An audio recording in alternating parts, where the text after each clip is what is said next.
Chaque année, je me suis inscrit et je ne suis jamais arrivé à Chamonix.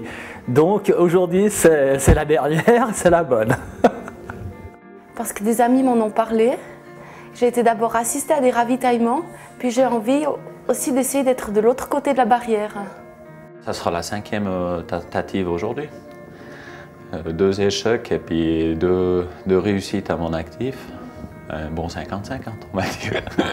50-50. Ah bah, j'ai les larmes aux yeux parce que bah voilà, je suis touchée de pouvoir faire cette course. Ça va être quelque chose.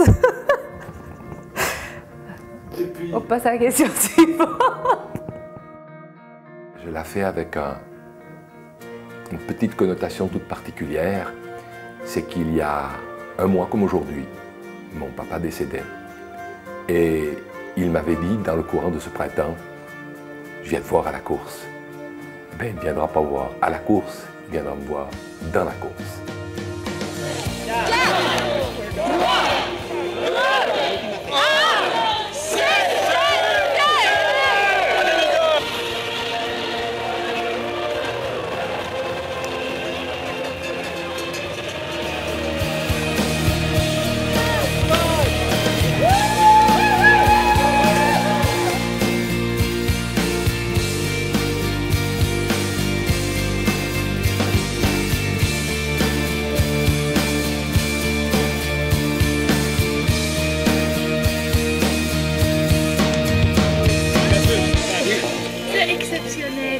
C'est top hein, pour l'instant. Mais écoute, il fait pas chaud.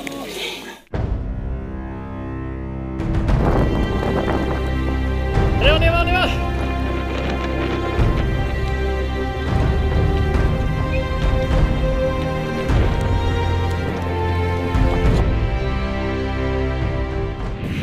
Pour l'instant, qu'un seul problème. Ça va trop bien. Il faudrait que ça dure, touchant du bois.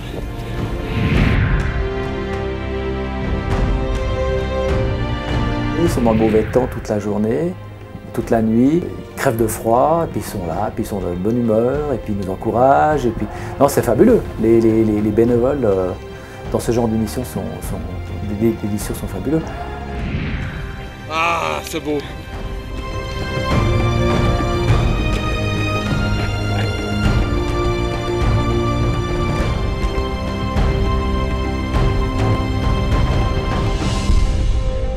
Comment c'est arrivé à Bonatti?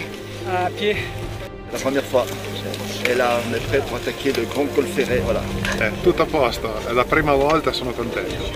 And how do you feel? I feel good right now, yeah.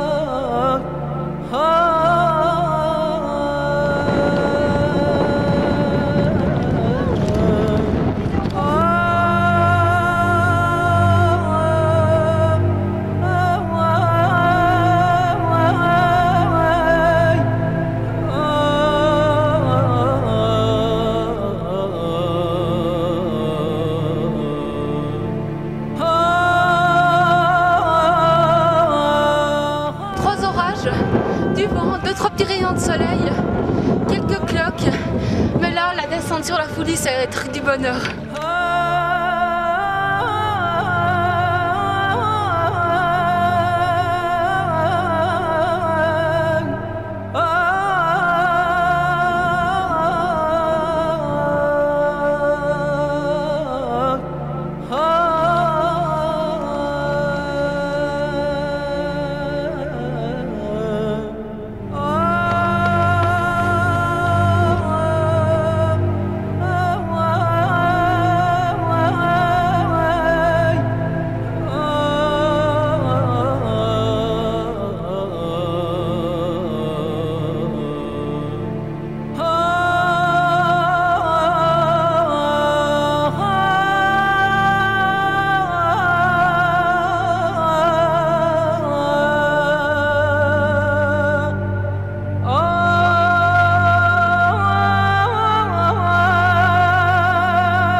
arriver pour pas me désaltérer.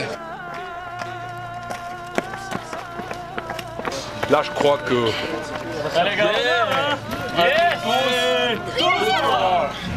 Si ça a été. Je m'excuse, mais s'il y a quelqu'un qui se sent pas bien, hein, j'ai croisé ceux qui ont fait la trotte à Léon. Ouais. En haut, au Saint-Bernard, il pleut des cordes. Ça relativise pas mal les jours. On est parti mardi soir à 22h. On va faire 240 km et 18 000 mètres de dénivelé. Ça va faire plaisir à tous ceux que je connais. T'appelles comment? Patrick. Patrick. Oh, j'embrasse Maclaude. Maclaude, je t'embrasse. Allez, c'est bon. J'ai réparé mes pieds, j'y vais. Bye bye.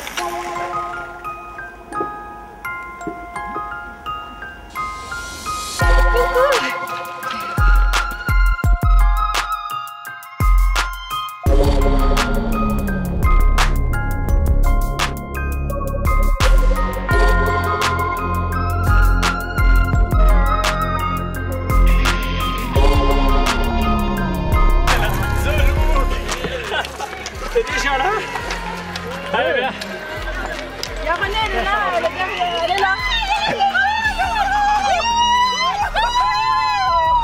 Salut Laurent. J'ai vu les criteaux, les papas, les gamines qui secouent la cloche, c'est le cœur qui sort au bout des lèvres, quoi.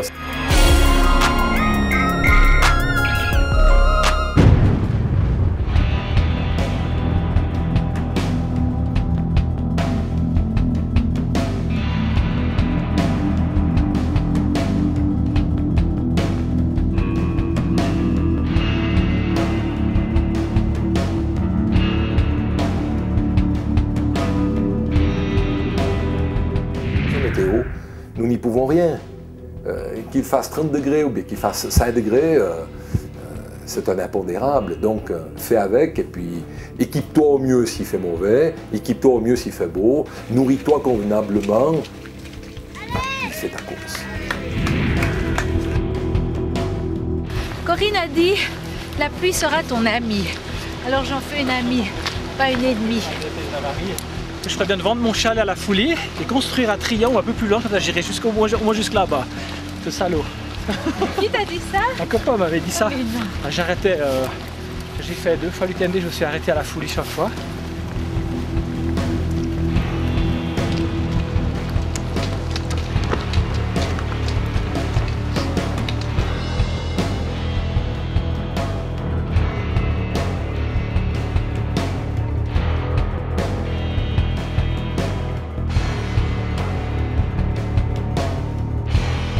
Avec une pluie battante, la montée de Bovine jusqu'à la descente sur Trien, complètement dingue. On commence à taper des dents, ouais, vraiment le moment dur, quoi, où là, c'est le mental qu'il faut qu'il passe par-dessus, quoi.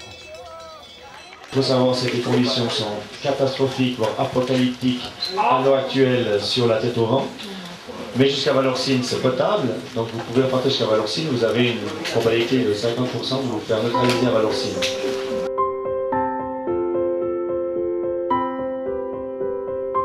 Mais l'ambiance était particulière par contre, il y avait quelque chose dans l'air qui était absolument fou.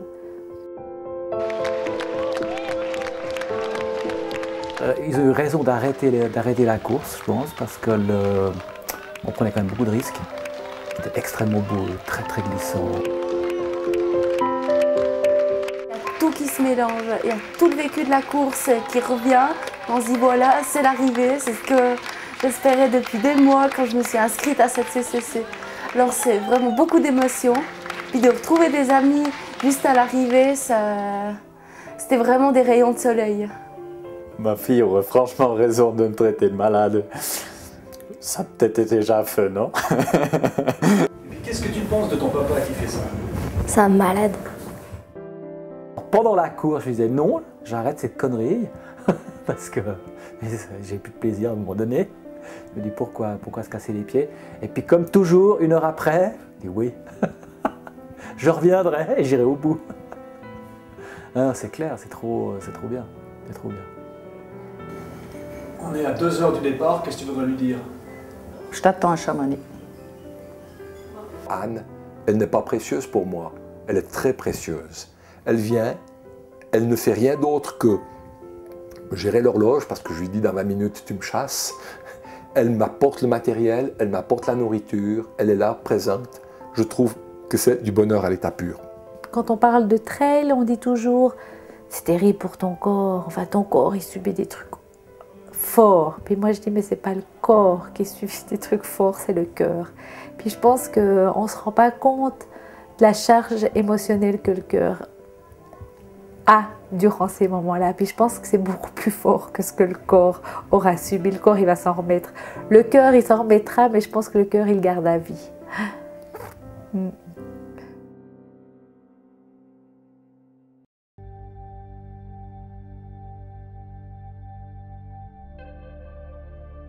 Quand elle faisait des treks avec des guides, donc Victorinox lui disait « Anne, tu as le droit d'arrêter uniquement si tu es malade. Si tu es fatiguée, tu n'as pas le droit d'arrêter. » Et je suis partie un petit peu avec cette devise.